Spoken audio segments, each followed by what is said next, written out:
Bismillahirrahmanirrahim. Assalamualaikum warahmatullahi wabarakatuh. Sampurasun Sobat Ngariksa.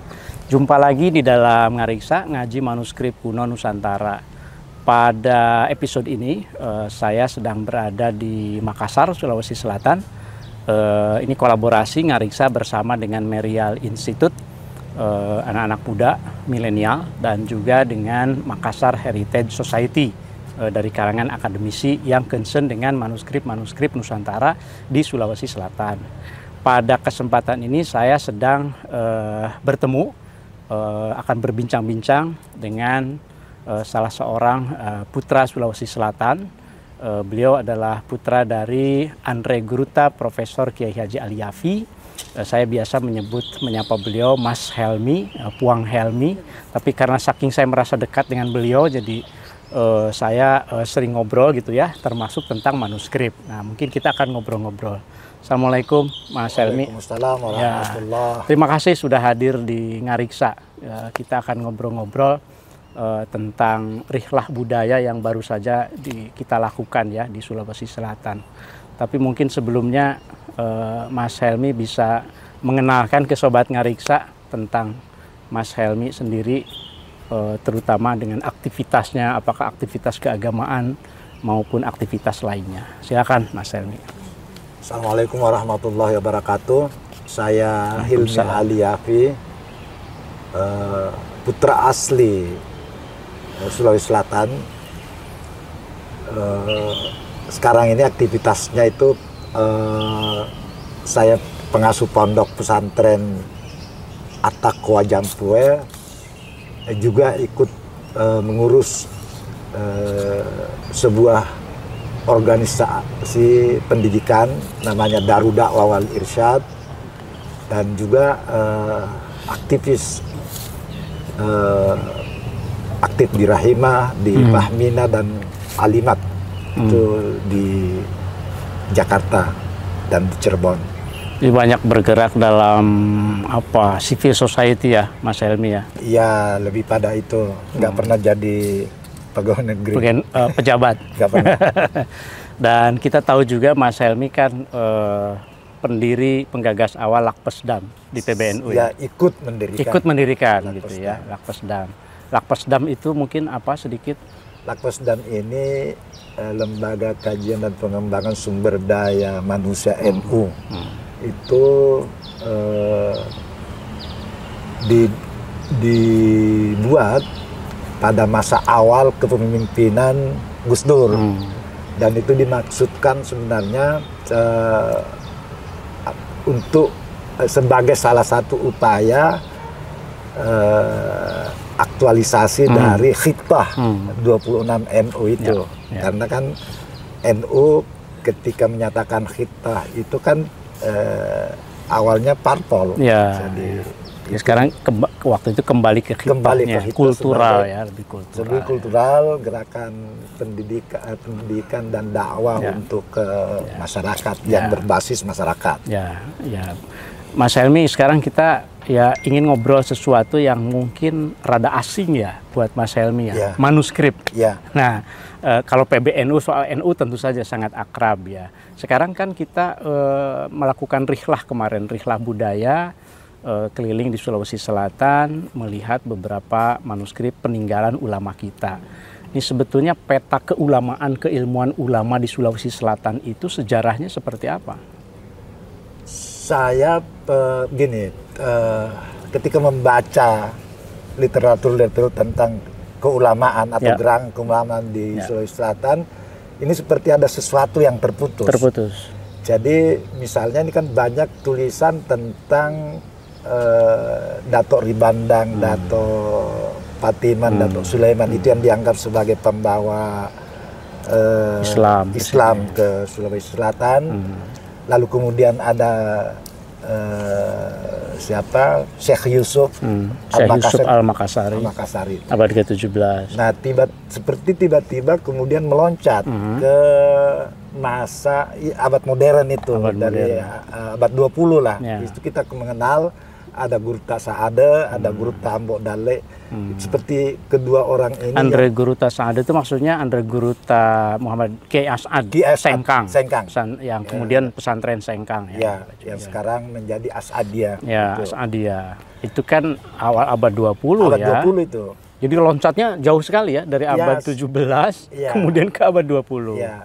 Sementara saya ini paman saya itu Kadi terakhir di Jampue. Jampue ini dulu sebuah kerajaan dan di wilayah pesisir barat Sulawesi Selatan. Pinrang ya. Di Pinrang itu. Nah, pada masanya itu Jampue itu seperti pintu masuk ke daerah-daerah Sawito. Pinrang itu Sawito ininya nih. Nah, ini punya tradisi kadi. Jadi kadi itu hakim keagamaan Islam. Paman saya itu kadi yang terakhir, Muhsin Umar, Kiai Muhsin Umar. Kadi Muhsin Umar. Sebentar, saya potong dulu. Jadi disebut paman berarti bagaimana kaitannya dengan Kiai Elyaffi? Iparnya Kiai Elyaffi. Jadi iparnya Kiai Elyaffi ibu saya itu adik dari Kiai Muhsin Umar. Kodi Muhsin Umar di Jampue. Kodi terakhir. Kodi terakhir di Jampue. Kadi ketiga ya, dia ketiga. Nah, beliau itu sering kali bercerita tentang orang ini, seorang ulama besar dan nampaknya menjadikan idola gitu. Dan kemungkinannya punya keterkaitan keilmuan itu dengan Syekh namanya Zainal Abidin. Saya yakin Zainal Abidin ini tuh asli orang sini. Karena saya nggak apa-apa saya cerita ya. Nggak apa-apa, justru ini yang saya tunggu. Bahwa, itu paman saya itu sering beberapa kali bercerita dan itu menjadi seperti ada di bawah alam saya. Ingatan saya itu. Nah, konon kabarnya ini tentang asal usul Zainal Abidin. Konon kabarnya Zainal Abidin ini punya seorang murid namanya Guru Lolo. Ini mungkin gelar, bukan nama itu. Guru Lolo ini ketika itu sudah menjadi seorang ulama besar juga. Dia punya murid banyak. Di Jampue juga? Bukan di Jampue. Nah, ini yang saya nggak tahu tempatnya ini. Masih misteri siapa itu Guru Lolo itu. Ya. Nah, lalu satu ketika konon kabarnya itu Zainal Abidin ini berkunjung ke muridnya. Nampaknya sering dikunjungi itu. Lalu rumah panggung rumah panggung. Ketika belum sampai ke rumah itu Zainal Abidin sudah teriak-teriak gitu. Guru Lolo, Guru Lolo, Guru Lolo gitu. Kan orang semua kaget ini kan. Bahwa ada orang berani-beraninya ini memanggil-manggil, teriak-teriak lagi itu. Lalu orang itu seperti terhenyak gitu. Tapi Guru Lolo sendiri yang kira-kira baru mau masuk beristirahat. Kira-kira waktunya habis zuhur lah kira-kira gitu. Baru aja lalu mengintip, ternyata yang datang gurunya gitu. Lalu dia memakai jubah macam-macam, pakai sorban segala macam, lalu turun itu untuk menyambut siapa yang datang. Itu mencium tangannya, membimbing naik ke rumah. Dan itu Syekh Zainal Abidin itu yang dibawa naik ke atas rumah itu. Zainal Abidin sendiri itu agak tercengang melihat banyak sekali orang yang lagi mengkaji di situ. Terus dia nanya gini, bahasa Bugis ya, agak tua nama Pak Guru Lolo gitu. Mbak, kira-kira artinya gini, kamu ngajar apa saja ini? Jadi guru nanya ke muridnya. Guru nanya ke Guru Lolo. Lalu kata Guru Lolo, baraka nami guru ta ipalilele. Maksudnya itu ini berkah guru ta lah yang saya pindah-pindahkan saja ini. Terus Zainal Abidin itu berpantun atau bersyair gitu dengan berirama mengatakan upak patau ambokku indokku jajiat tahu yaseng Zainal Abidin. Masih hafal ya, saya ingat betul itu. Jajiat tahu yaseng Zainal Abidin. Jaji ripa Mekah, jaji ripa mana Mpeke ri Mekah, nama raja Isena. Itu artinya itu alangkah beruntungnya kedua orang tua saya melahirkan anak yang diberi nama Zainal Abidin. Lahir di Pamana, besar di Mekah. Lalu berkembang pengetahuannya. Jadi saya pikir Guru Lolo ini hampir pasti itu orang Sulawesi Selatan.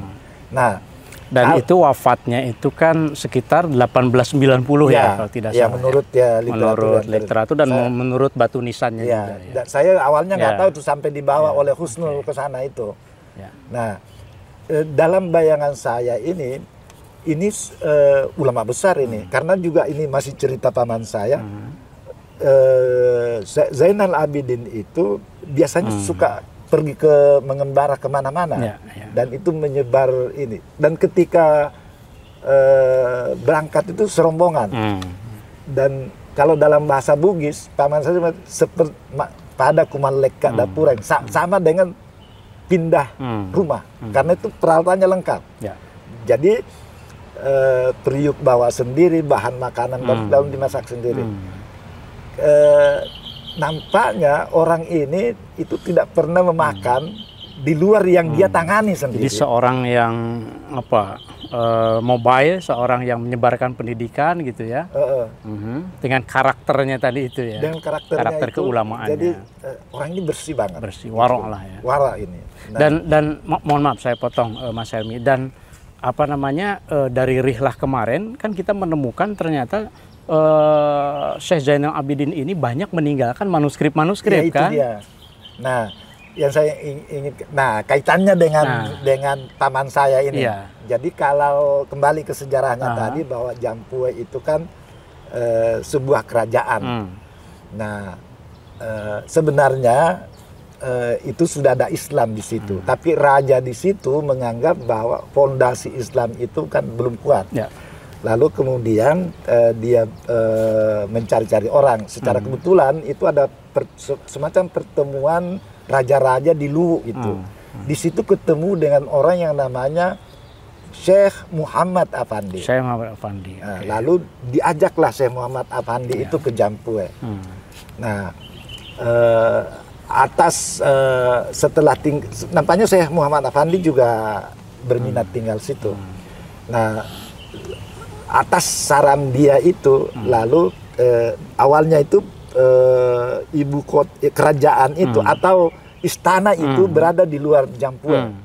Lalu atas saran Syekh Muhammad Afandi ini pindahkan itu di Jampue sekarang ini, yang sekarang ini kita kenal.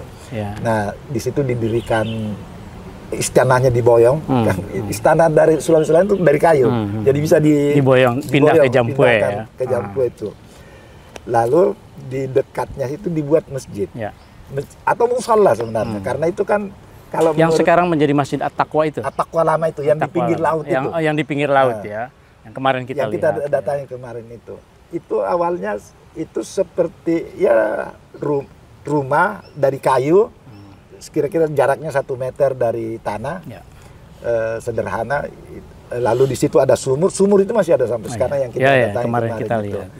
Nah, ada sumur di situ. Uniknya meskipun dekat dari laut, sumurnya itu airnya tawar gitu, nggak asin. Nah, lalu kemudian Syekh Muhammad Afandi ini dalam tentu dia banyak berhubungan. Saya membaca di silsilah keluarga itu, di situ ada tertulis bahwa Syekh Muhammad Afandi ini belajar ilmu ruhaniyah ke Guru Lolo. Yang tadi yang saya cerita awal itu. Nah, yang muridnya Syekh Zainal Abidin kan. Guru Lolo itu semacam ada hubungan spiritual gitu ya. Nah, memang Syekh Muhammad Afandi ini sebelum ke Indonesia, dia asalnya Turki. Dia kelahiran Izmir, Turki. Nah, memang kalau dari riwayat yang ada, dia sudah orang pintar juga. Dia pernah belajar di Mufti Syafi'i di Maroko, pernah belajar di Mesir, lalu ke India, masuk ke Indonesia melalui Singapura sampai ke ini. artinya orang yang berilmu lah. Berilmu, jadi membangun tradisi tulis menulis di Jampua juga pada akhirnya. Ya, pada akhirnya pada gitu. Akhirnya.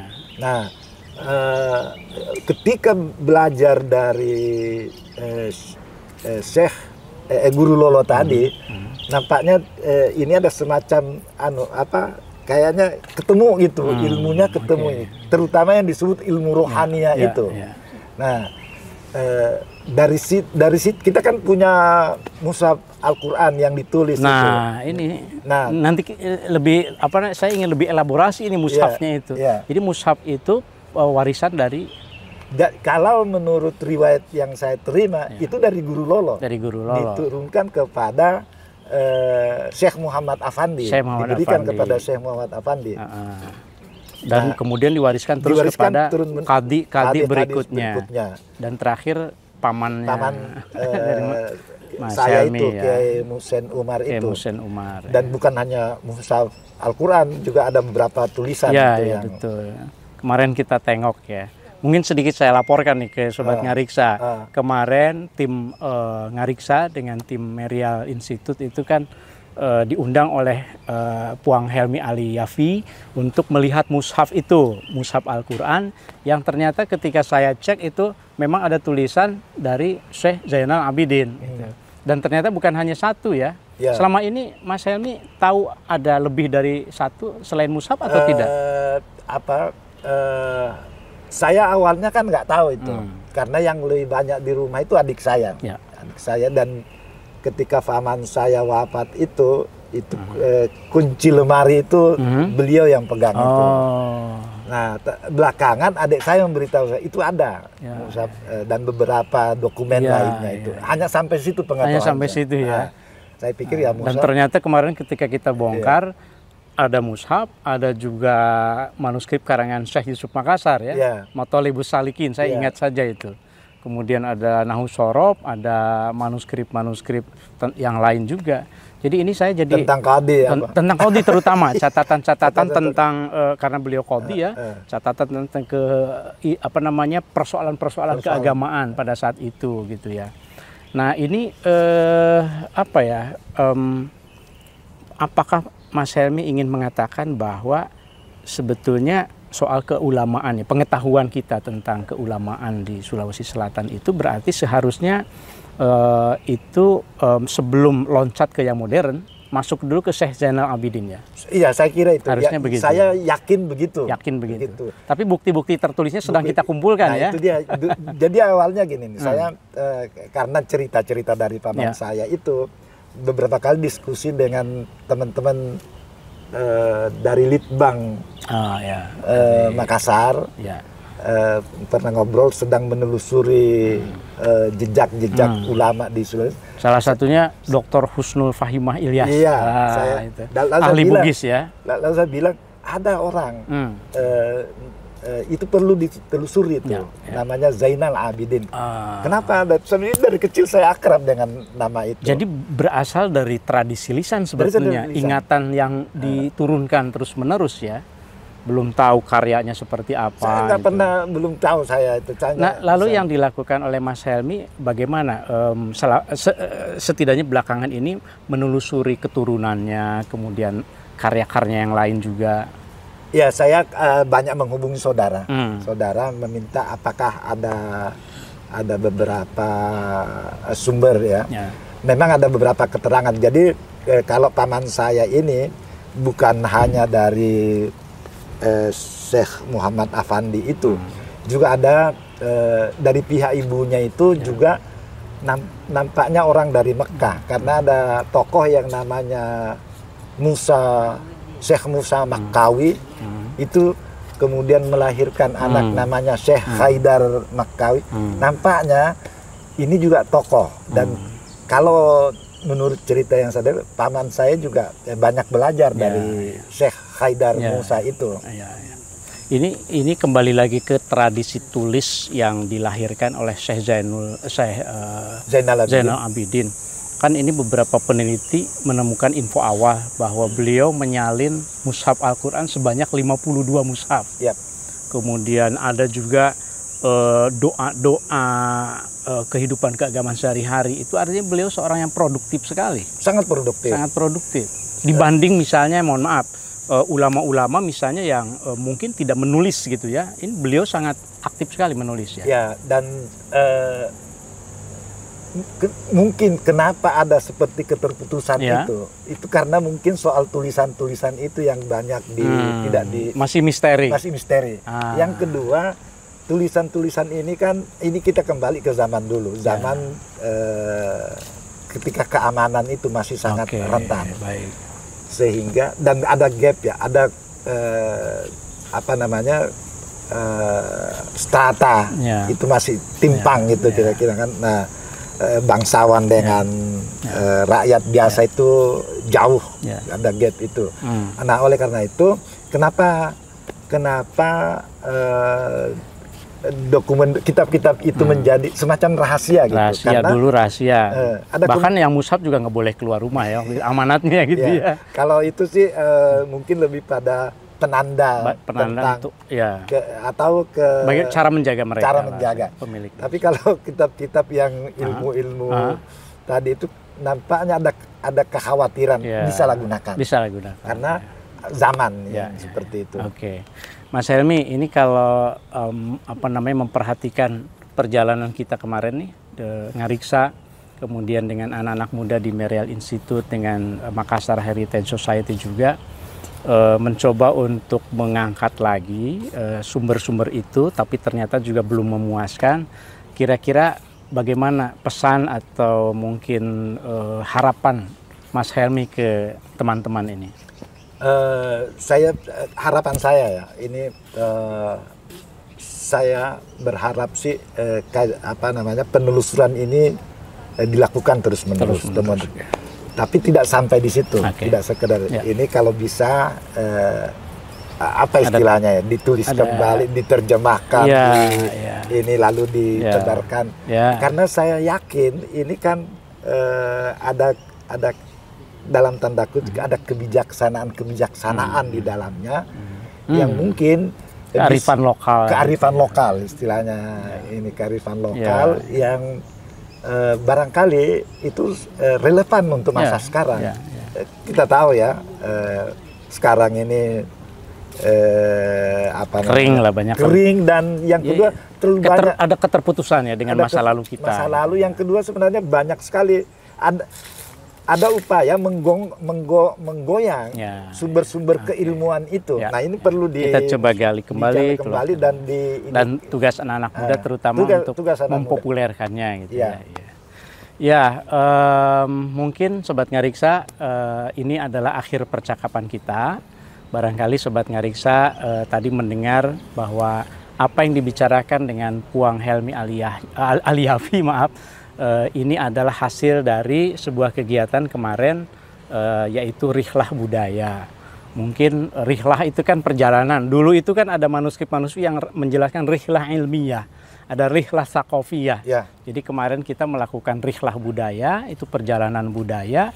Karena ini di bulan Rabiul Awal, maka kita beri tema juga, tema kita itu adalah Cahaya Nabi dalam Naskah Sulawesi. Kemarin itu kan enak juga rimanya kan gitu kan ya. Nah, mudah-mudahan Ngariksa bersama Memorial Institute dan Makassar Heritage Society khususnya bisa merealisasikan apa yang diharapkan oleh Puang Helmi Aliafi tadi itu. Dan kalau Ngariksa kan sudah hafal mungkin slogannya ya. Mas Helmi sudah hafal belum? Menatap masa depan dengan merawat. Mantap. Kita ucapkan sama-sama Mas di akhir ini. Sobat Ngariksa, terima kasih banyak atas perhatiannya. Sobat Ngariksa, mari kita menatap masa depan dengan merawat masa silam. Salam Ngariksa. Salam Ngariksa. Terima kasih Mas. Terima kasih banyak.